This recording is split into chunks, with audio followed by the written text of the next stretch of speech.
Trump posted this on Truth Social. It's a picture of the U.S. and Canada, but it just reads the United States.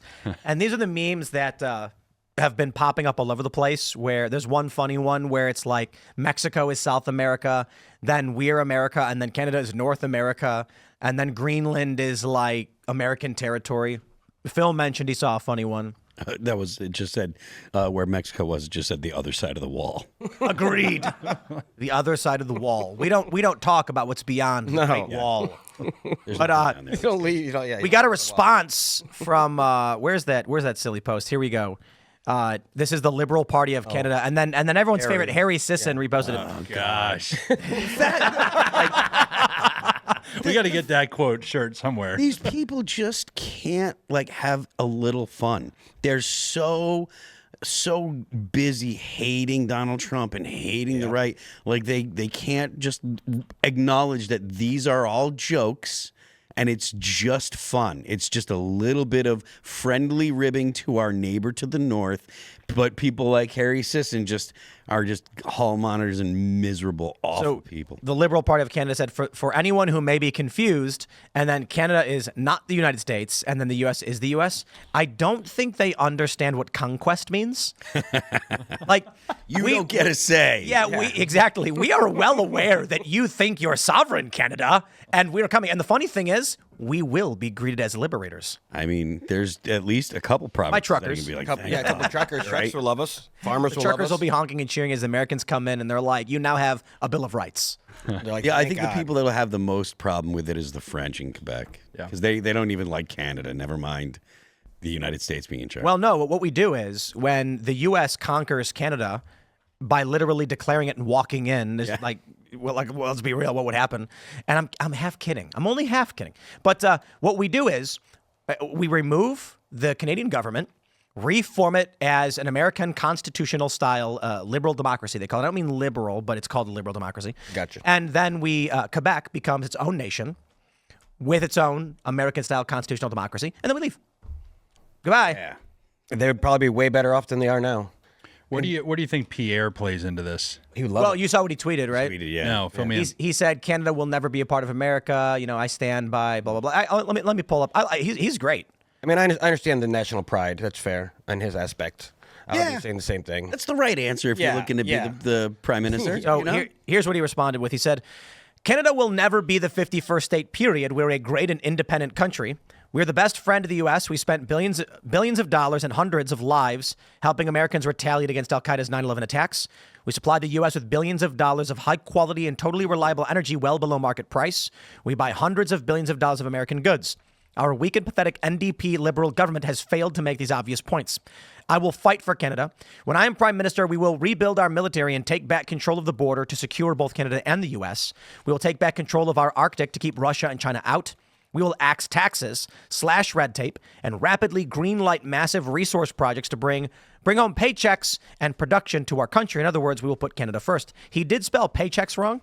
I just want to point that out for everybody. Probably French. It's a Frenchie. Yep. Gunther Eagleman says, hey, Pierre, cooperation is appreciated, not required. Didn't you push for tyrannical COVID mandates? Don't think we didn't watch as you towed the line, too. We will make you a territory, and you won't be able to do anything about it. Adrienne Curry says, you are the size of California and populous and exist because America permits it. Yes. Unless you'd rather be China's bitch. Good call, Adrienne. I'm sure she's in the chat now. I like Pierre, though. On that. We do think he's a real deal? I don't know. I've seen a couple of videos that are good. I'm not big in Canadian politics because they're less consequential than New Jersey. Agreed. I just have seen some comparisons to like Javier Milei, and I'm like, let's pull it back here. Easy, Tiger. Those are big shoes to fill. Seriously, like Milei, like Pierre's not going to go in and cut whatever 7 or 8 different government agencies. Like that's not happening. I mean, things that I would sacrifice or give up if we had Milei in our government. Just even if only for a week, for him to come in and afuera a whole bunch of these bureaucracies. But to be fair, I'm hoping Doge fulfills this role. Fingers crossed. Yeah, that's my biggest fear is it doesn't happen. You know, and look, my whole pitch is this: the battle is going to be simply Doge versus the swamp, and everybody out there thinks they know which of these politicians are on which side. you will be surprised when some of these battles come out. There are going to be people that have been saying they were Doge for an entire year, and not the ones that you're thinking. I'm not talking to Lindsey Graham's. You'll have some of these Republican congressmen who always talk a big game, but Elon and Vivek have to make it very clear where is the battle, which bills, because the swamp is going to do everything they can to just distort. I mean, this first battle with the CR, if you don't think the swamp's not coming back with the same stuff, thank God for Grok. Doesn't Trump want an omnibus now?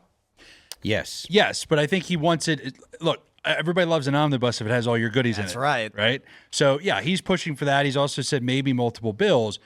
But I don't care. I just want Doge. If they're going to do real things, let's say they're going to actually cut departments. Let's say they're going to say we're going to cut spending. Even 1% would be a record if it's actual cuts. It would be the most libertarian thing that has happened to the federal government in at least the past 40 years, probably ever. And let's say they say, hey, we're going to cut 10% of the staff of the bureaucracy. Right? That is earth-shaking. Getting that in a clear, simple, not necessarily simple package, but having it where it's like, hey, this is the battle. If you have a battle every week, it's going to be tough to mobilize against the swamp. And so that's where you just need that Musk precision on some of these Doge versus swamp battles. I can't believe I have to clarify this, but we're not seriously suggesting the U.S. invade and conquer Canada. Like, it's a joke. We're making fun of the frailty of the Canadian government. Trump simply posted on Truth Social about tariffs on Canada, and it destroyed the Liberal Party leadership. We don't have to do much to make Canada do what we want them to do. I don't want Canada to be part of the U.S. either. To be fair, like the Liberal Party and Trudeau have done so much damage to themselves over the past, however long Trudeau's been the prime minister. Like, they have done so much damage that it doesn't take much to cause great damage, because he's historically unpopular, if I understand correctly. Yeah, he's like 28% or something. Nuts. But back to what you were saying about an omnibus bill. Yeah. I was talking, me and Cliff were talking. I think that it's okay because if you want to get things like the wall built, want to get actual change to the policies regarding the border, if you want to get that kind of stuff and you put it in an omnibus bill, the omnibus bills are more likely to pass. They're going to have more stuff that you don't like, but they're going to have all the stuff that you do. And if you have it broken up into multiple bills, you're going to have a harder time getting these bills passed. Again, I bring up the makeup of the Senate and the House. The Republicans have a razor thin lead. So what's going to happen to get anything done? It's going to have to be through working with the other side. We just don't have the votes to shove stuff through. I wish we did, and I would love it if we did. This is not some kind of endorsement of having a bunch of pork in the bill, but if you want real change with the border and with immigration, put it in an omnibus and then let the Democrats stuff it with pork. I hate it. I know I hate it, but the bill will pass. If you really care about fixing the border and really care about building the wall, you're gonna have to work. You're gonna have to deal with them. You are correct. We don't have the votes. Single issue bills would take a millennia, and Trump would never get anything done.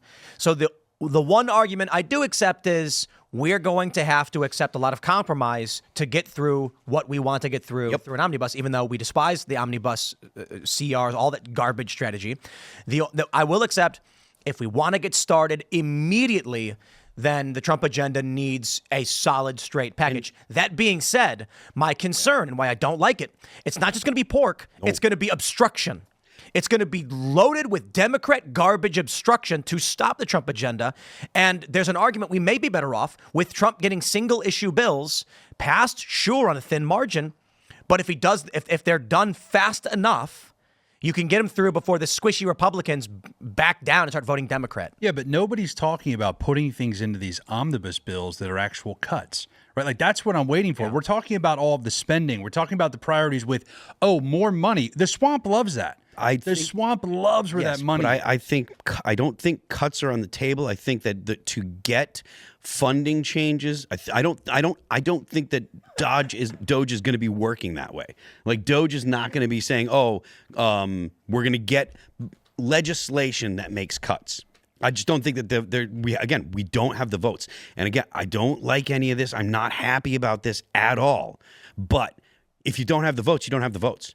The government is set up the way that it's set up, and no matter how much we sit here and pontificate about how much we wish it wasn't this way or whatever, it doesn't matter. If we don't have the votes, we don't have the votes. And we have 18 months from when Trump goes in to get this stuff done.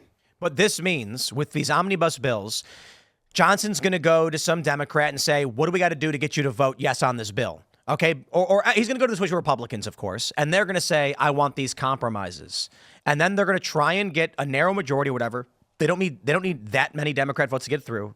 But it does mean there's going to be some kooky stuff in there from weird districts. Yep.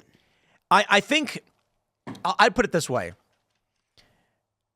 I really hate the idea of continuing the omnibus garbage, but I'm at the 50.1% mark of just get it through so that Trump can do what he needs to do. Otherwise, I'm afraid it won't happen at all. Yeah, we got to start doing it now. And if we just keep waiting and trying to fight it, if we don't get it done, then it's a waste of the next. Yeah, but let me play devil's advocate a little bit. So, like, okay, let's say Vivek and Musk come to Trump and say, "Look, you don't have to do this for legislation. We can cut, 2 departments. Anything that he wants to do, executive order, I'm for. But Go then- cut. but then it, you- do it as much as He you wants can. to annex Canada through executive order. But then they'd have to adjust it. I mean, listen, if the FBI, I'm just using numbers here. Let's say the FBI gets $100 a year. Obviously, they get much more, and we cut 10% of their agents or these IRS agents or whatever you're looking at.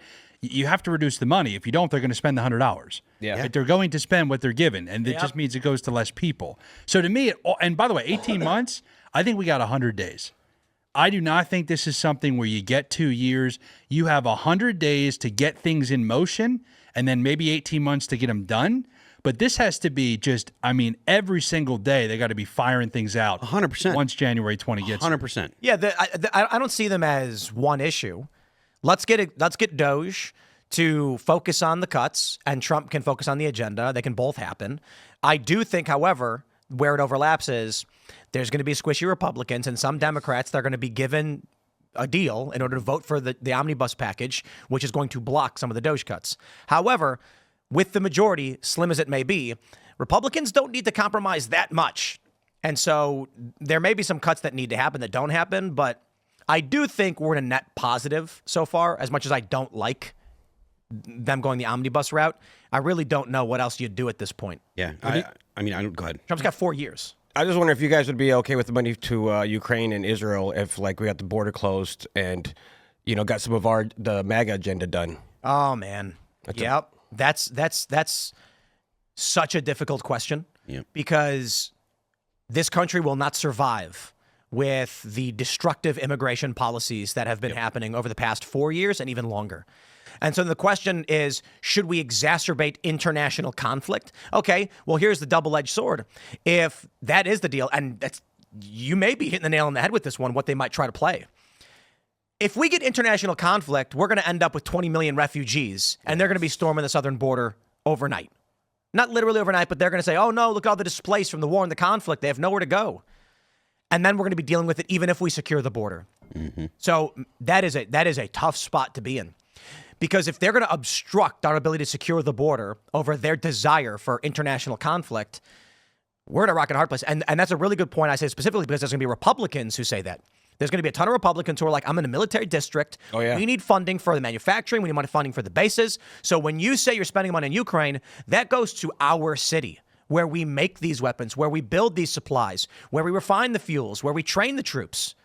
They're going to say, we want that. We want that spending. No, that's their talking point. But here's the thing. If that's the position we're in, this is how pessimistic I am about Republicans' ability to actually negotiate. If that's the situation where that's the trade-off, I'm not here to advocate for it. Sure. I don't believe in any foreign aid. We have to do all these caveats today. Like, look, we're talking about reality. We're not talking about anything we want. But if it's that and hitting our priority versus hitting our priority and then them adding in some gobbledygook woke DEI or something, that to me is like, that's usually where the Republicans end up. The right? DEI, It's not something that is like, oh, this is kind of a hot button issue. It's like, no, they push in their things so they can go back to their base and their donors, and they can act like, see, we're still winning on these progressive values. I know this wasn't your point, but DEI stuff, Harmeet Dillon's going to do a really, really good job taking care of that stuff because it is illegal, and she's running that part of the DOJ now. So Sweet. So that would be. But you get what I'm saying. I do, yeah. I understand. It'll be some sort of weird